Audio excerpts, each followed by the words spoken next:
Hello, this is Beth Kersey checking in and doing this assignment for Friday, November the 18th.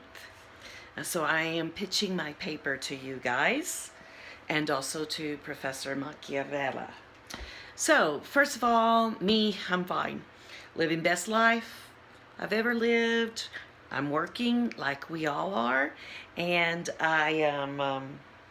I have a pulled or a torn meniscus in my knee, but other than that, hunky dory. So this is what I have learned so far about Arvo Part. I'm going to sit down so I can uh, help my knee. So Arvo Part was born and raised and spent most of the first half of his life in the Soviet Union. He was trained, as I said in my last video about this, in all aspects of theory and composition, particularly serial and atonalism of the 20th century. His early works were influenced by Shostakovich and Stravinsky and neoclassicism. And then he took on the experimental sounds of serialism, aleatoric music, and collage techniques from Stockhausen and Schoenberg. He became increasingly religious in his life, which brought him under the ire of the Soviet region. And in particular, then it all came to a head in 1968 with his work, Credo. This caused Part to take a step back because he was getting sanctioned by the Soviet Union regime through Estonia, and that was for his composing and the publishing. So he, during this time, was drawn to mysticism and then chant because of his religious leanings. And then eventually into Renaissance music. He wanted to look into early medieval because of the chant and the Renaissance music. And a minimalism, but a minimalism not like traditional minimalist, just minimalistic music.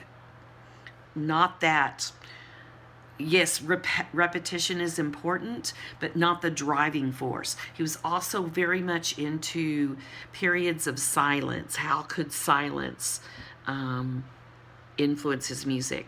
When he was a young boy, the piano that he learned to play on didn't have a middle register. Those keys didn't work, so we would always be playing in the high register or the low register. And many people think that, and even Part has said in some of the articles that he either wrote or was interviewed, that was a particular inspiration for his new compositional style that he developed, which is called tintinnabuli. So tintinnabuli music has several key features, and these are very important to Arvo Part's music. It is homophonic. It is homorhythmic. It doesn't adhere to functional use of common practice harmony. It does not use chromatic pitches. It does not modulate. It uses short musical phrases and silence. Silence is a very important part of the compositional device. It's slow in tempo, does not change the tempo. The dynamics are generally quiet, but they can increase to a culminating factor, and then with a general decrease in dynamic volume towards the end of the piece. The general mood of tintinnabuli pieces are peaceful and introspection.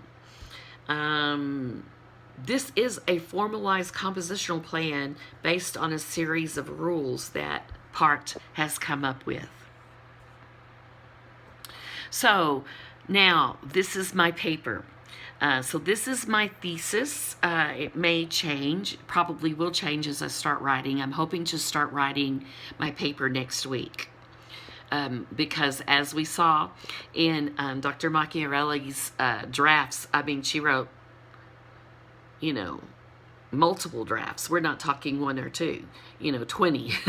So I'm sure more than that, especially for her doctoral thesis. And so, that's one of the things that I'm finding relief in, is that I don't have to have it very good. I just start vomiting verbiage and then refine. So this is my thesis. Parts' use of mysticism, chant, and tintinnabuli in his work, The Deer's Cry. A musical, theological, and emotional analysis of this work. So now I'm going to show you my what I have come up with as far as my rough draft is concerned. How do I turn this? Let's see. So I'm going to have to turn this way, I think, and do it. Not going to work because I can't figure out how to flip the camera because I'm old. Can't figure it out. Okay, so here it is. So point A is going to be an introduction to the thesis with some biographical and historical background information, just like I gave you. And then the second B, the defense of the work, is going to be under the heading of B, an explanation of tintinnabuli, and that's going to encounter 3 ideas. What is tintinnabuli? Number 1. Why did Part develop this? What helped him develop this? And number 3, specifically, how is tintinnabuli used in Part's The Deer's Cry? Then my second point, which is going to be letter C, is a harmonic and melodic analysis of The Deer's Cry. I will do the melodic analysis first and then the harmonic analysis. And then my third point is going to bring in the mysticism. So that's going to be extra musical analysis in the form of a hermeneutic analysis of the Deer's Cry text. So I found a musicologist who used, actually not, it was a religious person who found a musicologist who used hermeneutics in music to try to represent people's ideas about God. Excuse me. And so there's a very good way that this musicologist used to do an analysis, a hermeneutic analysis. And so it will be the trace, number 1, which is what is the piece that you're looking at. So that will be the text.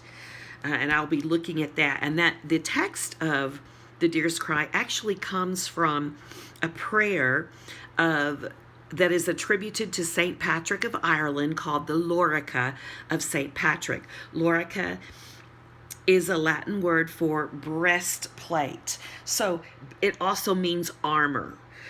So St. Patrick, and this is a cool, interesting tidbit. I really, all of you who are conducting choirs and not conducting choirs, but you're interested, and you really should be interested in Arvo Part's music. Very, very prolific composer in the choral music world, and you should really know about it because he has beautiful instrumental pieces as well. And so this is what the Lorica is. St. Patrick got word that some Romans were coming to kill them, and so they went out into the forest, the monks did, with St. Patrick to pray. And they kept repeating this prayer, Christ have mercy, Lord have mercy, Christ have mercy. So that is sort of the text of the Deer's Cry. Let me pull that out. Sorry. I cleaned up, so I couldn't find anything. So it's Christ with me, Christ with me, Christ with me, Christ with me. It's chanted over and over again. And then it goes into Christ before me, Christ behind me, Christ beneath me, Christ above me, Christ when I lie down, Christ when I sit down, Christ when I arise, Christ in the heart of every man who thinks of me, Christ in the mouth of every one who speaks of me, Christ in every eye that sees me, Christ in every ear that hears me, Christ with me, Christ with me. So this is a very beautiful, beautiful minimalistic piece, and so I'll be talking about, under extra musical analysis, St. Patrick's Lorica, the text. Then I'll be talking about parts, the composer and his intention, his meaning. What has he given meaning to this? Not really, but others have what they have said about the meaning. And then, of course, my last point, letter E, will be a conclusion, which is basically a restatement of the thesis and conclusive statements. So, I'm very excited about this. Been planning this for over a year because I knew I had to take the class, and been planning what I would do, and been very interested in Estonian music and Russian Orthodox music. So, am very looking forward to writing this paper. First time in a long time I've been looking forward to writing a paper. Okay, I hope all of you are doing well and your papers go as well as I think mine is going, and I hope I'm right. Thank you.